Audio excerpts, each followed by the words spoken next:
السلام عليكم ورحمة الله وبركاته. الحمد لله الذي وحده والصلاة والسلام على من لا نبي بعده. أما بعد، قال الله تعالى في كلامه المجيد وفرقانه الحميد: أعوذ بالله من الشيطان الرجيم، بسم الله الرحمن الرحيم. قل هل يستوي الذين يعلمون والذين لا يعلمون؟ وقال رسول الله صلى الله عليه وسلم: طلب العلم فريضة على كل مسلم، أو كما قال عليه الصلاة والسلام. التهذيب ছাত্র সংসদ কর্তৃক আয়োজিত আজকের এই প্রতিযোগিতা অনুষ্ঠানে উপস্থিত আমার প্রিয় সম্মানিত উস্তাদবৃন্দ, সম্মানিত আসাতিজে কেরাম, জাতির মুকুট উলামায়ে কেরাম এবং উপস্থিত আজকের এই অনুষ্ঠানের সম্মানিত সভাপতি ও সম্মানিত বিজ্ঞ বিচারক মণ্ডলী, আমার সামনে উপবিষ্ট বিভিন্ন জায়গা থেকে আগত ইলম পিপাসু মৌমাছি স্বরূপ ছাত্র ভাইয়েরা, আমি সর্বপ্রথম সেই মহান রব্বে কাবার কাছে শুকরিয়া আদায় করতে যাচ্ছি, যিনি এই পৃথিবী সৃষ্টি করেছেন, যিনি এই ব্রহ্মাণ্ড, এই ভূখণ্ডের মালিক, যিনি চন্দ্র, সূর্য, গ্রহ, নক্ষত্র, পাহাড়, সমুদ্র সমস্ত কিছুর স্রষ্টা, যিনি এই পৃথিবীর মধ্যে অসংখ্য গণিত মাখলুকাত সৃষ্টি করেছেন এবং সেই অসংখ্য গণিত মাখলুকাতের মধ্য থেকে আমাকে আপনাকে আশরাফুল মাখলুকাত নামে আখ্যায়িত করেছেন এবং তার ওই পাশাপাশি আমাদের জীবনের সবচেয়ে দামি জিনিস ঈমান দান করেছেন।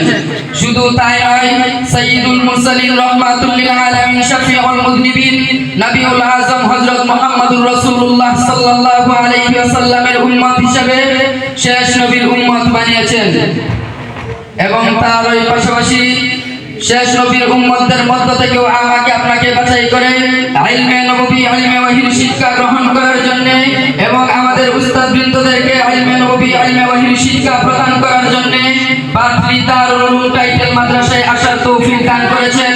সেই জন্য আমরা সকলে অন্তরের অন্তঃস্থল থেকে শুকরিয়া আদায় করে বলি আলহামদুলিল্লাহ। আমি আপনাদের সামনে যে বিষয়ে কথা বলতে যাচ্ছি সেই বিষয়টি হচ্ছে কওমি মাদ্রাসার অবদান।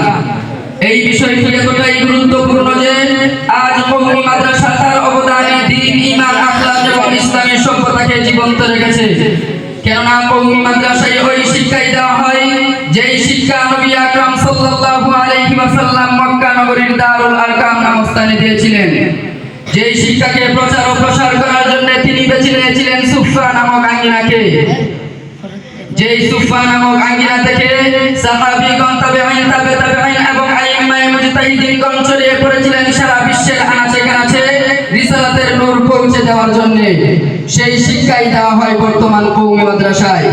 তাই তো আল্লাহ পাক রব্বুল আলামিন বলেন: কুল হাল ইয়াস্তাবিল্লাযীনা ইয়ালামুনা ওয়াল্লাযীনা লা ইয়ালামুন। যারা জানে এবং যারা জানে না তারা কখনো এক হতে পারে না।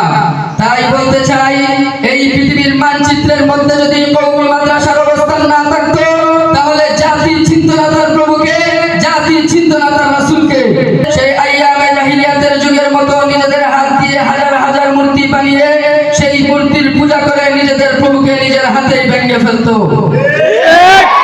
তাই তো জামে মুসলিমের হাদিসের মধ্যে এসেছে, তলাবুল ইলমি ফরিদাতুন আলা কুল্লি মুসলিম। প্রত্যেক মুসলমানের জন্য প্রয়োজনীয় ইলম অর্জন করা ফরজ।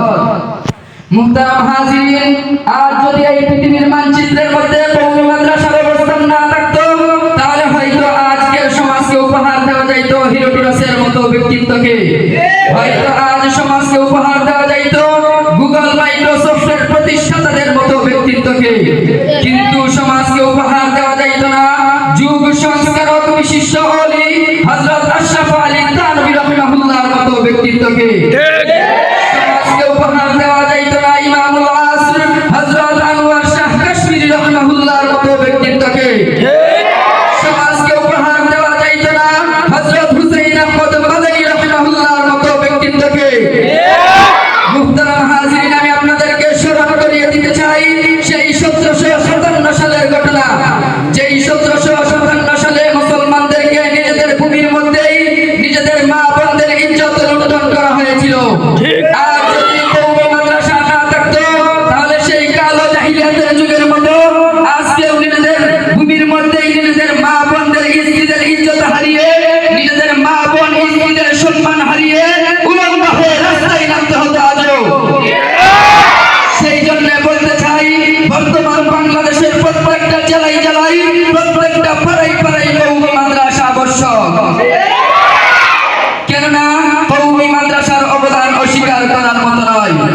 মুহতারাম হাজিরিন, সময়ের স্বল্পতায় আমি আমার বক্তব্য এখানে ইতি টানছি। আল্লাহুম্মা ইহফাজ মুসলিমাল হিন্দি ওয়াহফাজ মুসলিমাল আলামি আজমাইন। আল্লাহুম্মা আনসুরিল মুজাহিদিনা ফি কুল্লি মাকান ওয়া আখিরু দাওয়ানা আনিল হামদুলিল্লাহি রাব্বিল আলামিন।